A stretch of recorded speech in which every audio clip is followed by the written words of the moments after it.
Ladies and gentlemen, students, teachers, librarians, homeschoolers, I am a teacher. I want to tell you a true story about my successive classes of third grade students and how we are pitted against three very powerful organizations because of their wrongful depiction of electrical science history. They are the Smithsonian Institution, the IEEE History Committee at Rutgers University, and the Society for the History of Technology. But I'd say that the Smithsonian is the primary culprit. My story begins in 1983.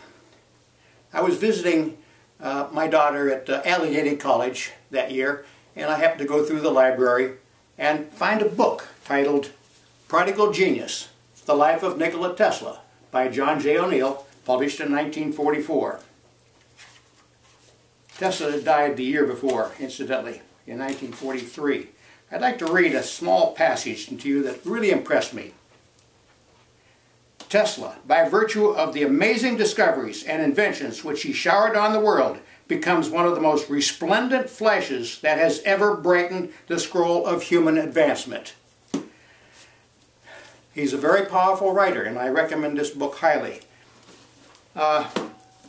Here's another book I discovered after reading this one. Tesla Man Out of Time by Margaret Cheney. And it was published in 1981. She documents her book very well, but she didn't know Tesla. O'Neill knew Tesla. And so that makes his book interesting.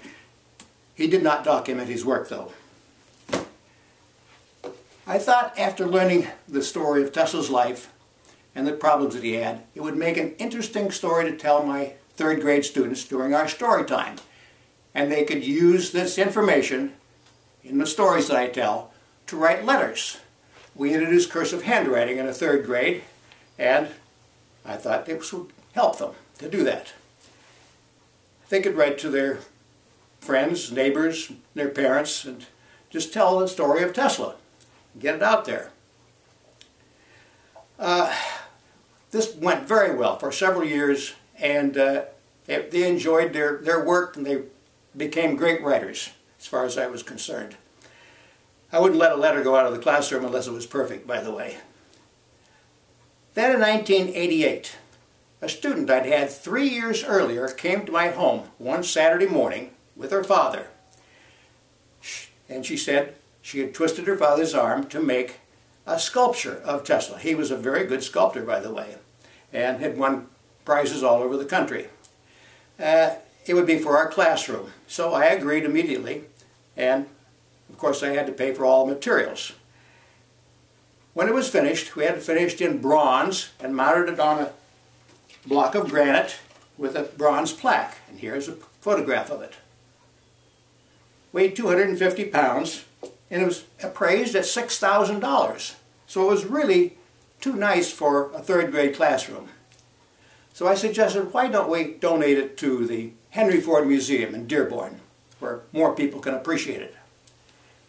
So we did. I made an appointment with the curator over there, went over to see him, I took the photograph over, offered it to him. He said, "I'm sorry, but we have no use for your bust." Well, I was sort of struck dumb, but so be it. As I was walking out of the building, I happened to glance back over the entryway. I'd come in a different way. And there over the entryway was the inscription, the Edison Institute. So I knew immediately what the problem was. They were paying tribute to Edison, because Edison and Ford were great friends.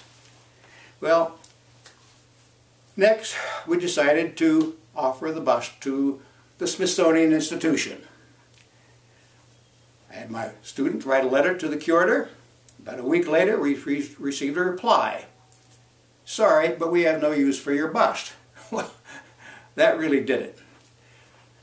I talked with my wife and decided we'd go down to Washington over the spring break and visit the Smithsonian and see just what the problem is there. And when we arrived, I found out in a hurry.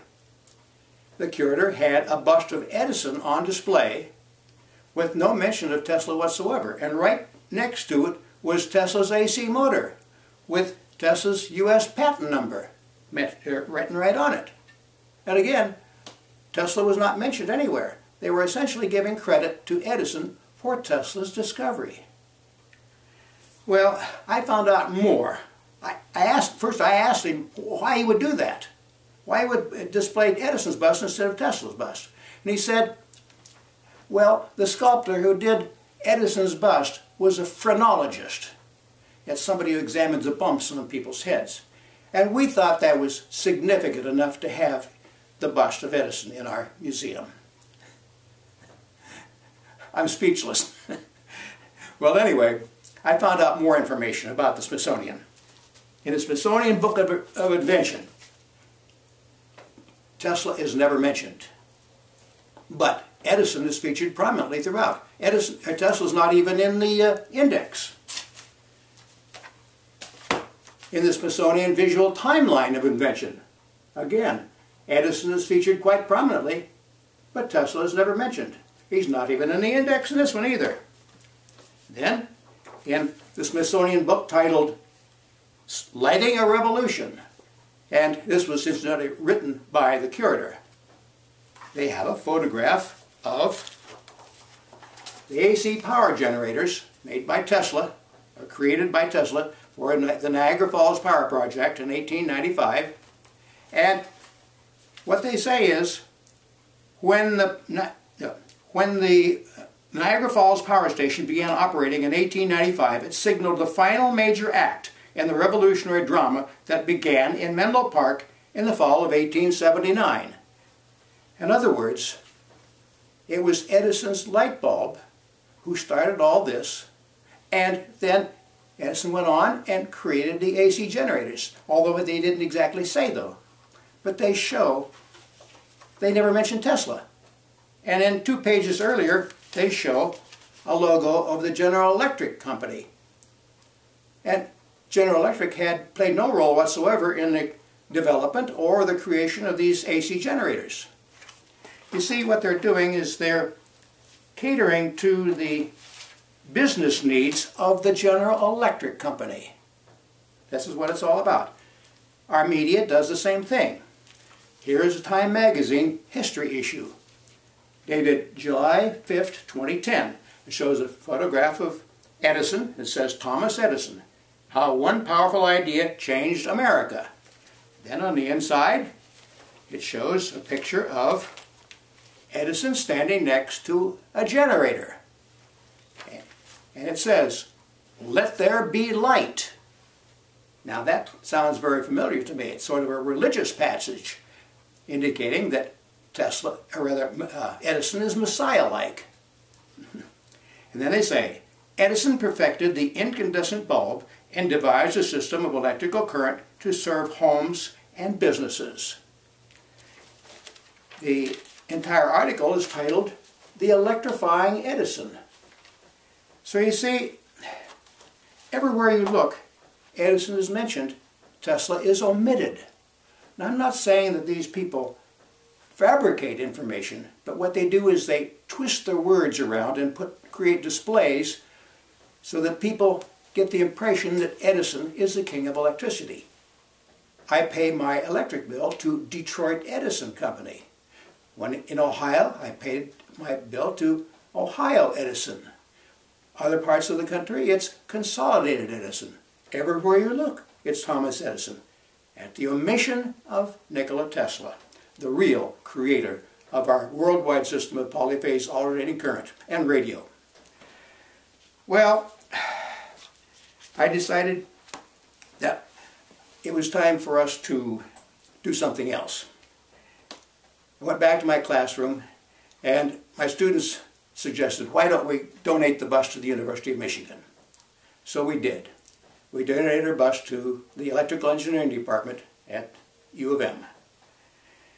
And then my students said, why don't we create a Tesla t-shirt? We get an artist to draw a picture of Tesla on a t-shirt, on a silkscreen t-shirt, and we'll sell them. We'll get more money and buy more bus and donate them to other universities.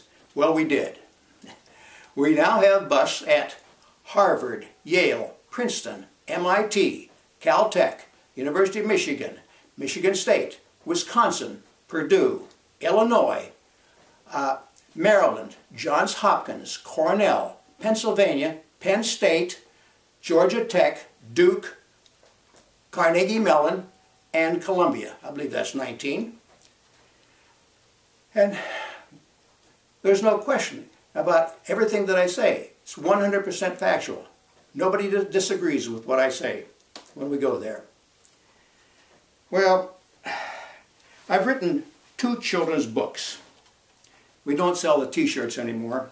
Sales dropped off after about 2006. The first book I wrote was Nico and Maychek, the Electric Cat. And I even include a CD for younger children. It's for children, say, 5 to 8. Color throughout, every page. Marvelous story of Tesla's childhood experiences. He was a genius, you know. This book is for older children, say 8 to 14. And it has 15 chapters, and it tells of his childhood experiences.